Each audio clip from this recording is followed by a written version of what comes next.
जीव हमारी जाति है, मानव धर्म हमारा। हिंदू मुस्लिम सिख ईसाई धर्म नहीं कोई न्यारा। कबीर परमेश्वर जी की असीम कृपा से आप सभी पुण्यात्माएं सत्संग सुन रहे हैं। परमात्मा की रजा के बिना ये शुभ संदेश आप तक नहीं पहुंच सकता, क्योंकि इस काल भगवान ने जिसके लोक में हम रह रहे हैं, इसने वो सब अपने अस्त्र शस्त्र प्रयोग कर रखे हैं जिससे हम परमात्मा से दूर रहें, परमात्मा की भक्ति हम ना करें। बाकी कुछ भी करो उसमें बड़ा प्रसन्न रहता है। ये मन कौन है? ये काल है, ज्योत निरंजन है, ये उसका एजेंट समझो।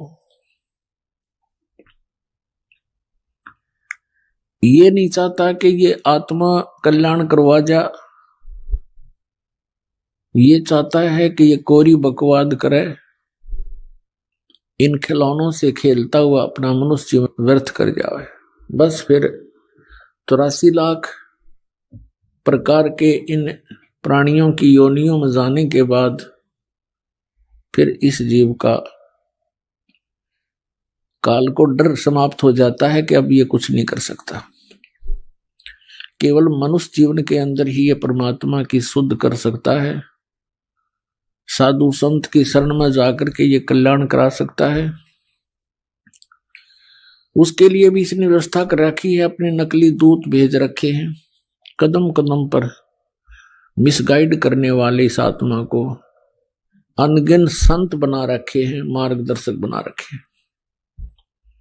सन्मार्गदर्शक केवल एक ही आता है, स्वयं परमात्मा आते हैं। समय समय पर फिर वो अपने कोई हंस को अपने से परिचित करके फिर कल्याण की सेवा देते हैं। तो उस समय वो एक होता है सन्मार्ग बताने वाला, अनगिन होते हैं कुमार्ग पर लगाने वाले। तो भोली आत्मा भगवान को पहचान नहीं पाते और असली और नकली संत की पहचान भी ये नहीं कर पाते। इसलिए परमेश्वर ने ये समय दिया है कलयुग का। ये वो प्राइम टाइम है, ये वो शुभ समय है कि ये प्राणी अपना कल्याण करा सकता है और सचखंड जा सकता है। इस समय के लिए परमात्मा ने बहुत इंतजार किया। सतयुग से लेकर आज तक अपनी प्यारी आत्माओं को परमात्मा की आस्था बनाए रखने के लिए उस परमात्मा ने प्रत्येक प्रयत्न किया। जैसे हम देखते हैं कि जिस प्रकार द्रौपदी का चीर बढ़ाया, वो श्री कृष्ण की भगत थी।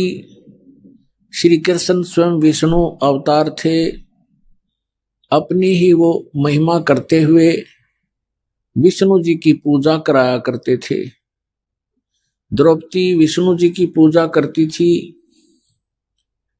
और जब उसके ऊपर आपत्ति आनी थी, उस परमात्मा ने जो हमारा पिता है उसको मालूम था कि इसके ऊपर एक घोर आपत्ति आएगी।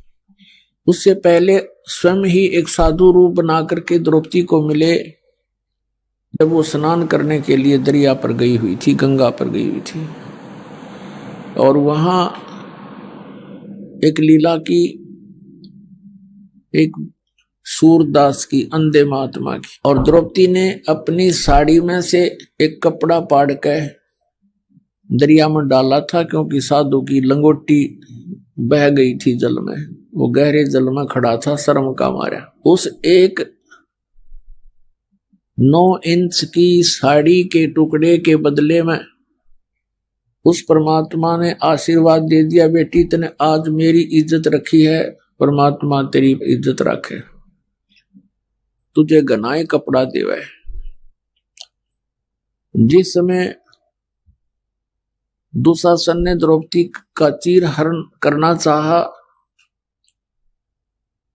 उस समय उस आत्मा ने पुकार की अपने इष्ट देव की और गुरु की। गुरु से पुकार की जाती है, श्री कृष्ण के नाम से पुकार की। उसके आत्मा की पुकार कहाँ जाती है? धर्मराज के दरबार में, जहां इसके संचित कर्म होते हैं। तो वहां जब जाते ही पुकार धर्मराज के दरबार में, वो फाइल खुल जाती है उस आत्मा की। फिर देखता है इसके कोई ऐसे पुण्य हैं जिसके कारण मैं इसकी मदद करा सकता हूं। उसमें मिला कि इसने एक साधु को कपड़ा दिया था और इसके प्रतिफल में तो बहुत कुछ दिया जा सकता है। तो वहां धर्मराज के दरबार से, वहां से एक उसका रिफ्लेक्शन आया श्री कृष्ण जी के अंदर। श्री कृष्ण जी वहां रुक्मणी के साथ शतरंज खेल रहे थे अपने घर पे, और उन्होंने अनंत कहा ऐसे हाथ ऊपर न करके। रुक्मणी ने कहा कि आप शतरंज के अंदर ये अनंत क्यों कह रहे हो? अपने आत्मा करय करावे साइया मन में लहर उठा, दादू सिर जीव के आप बगल हो जा। अब वो पुजारण थी विष्णु जी की, श्री कृष्ण उसके गुरुदेव थे, और लीला मालिक ने कैसी की। तो जो द्रौपदी का चीर बढ़ा उसके निमित्त परमात्मा पूर्ण ब्रह्म थे। श्री कृष्ण जी तो केवल वर्क डन दे सकते हैं, और वो वर्क करा दिया परमात्मा ने, पहले उसने शुभ काम करा दिया। कहने का भाव यह है कि भक्ति को जीवित रखने के लिए इस कलयुग तक परमात्मा ने ये नहीं देखा कि विष्णु का पुजारी है तो कोई बात नहीं, इसकी आस्था बनी रहे। आस्था बनी रहेगी, भगवान की चर्चा चलती रहेगी, तो फिर उस कलयुग तक ये भक्ति जीवित रह जाएगी। तो पुण्यात्मा, अब वो समय आ गया है कि पूरा विश्व पार हो सकता है। मनुष्य शरीर हो और ये सतनाम और सारनाम प्राणी को प्राप्त हो, मर्यादा में रहता हुआ, आजीवन भक्ति करता हुआ सहज में परमात्मा प्राप्ति कर सकता है और अमर हो सकता है। पुण्यात्मा, सबसे पहले हमने परमात्मा को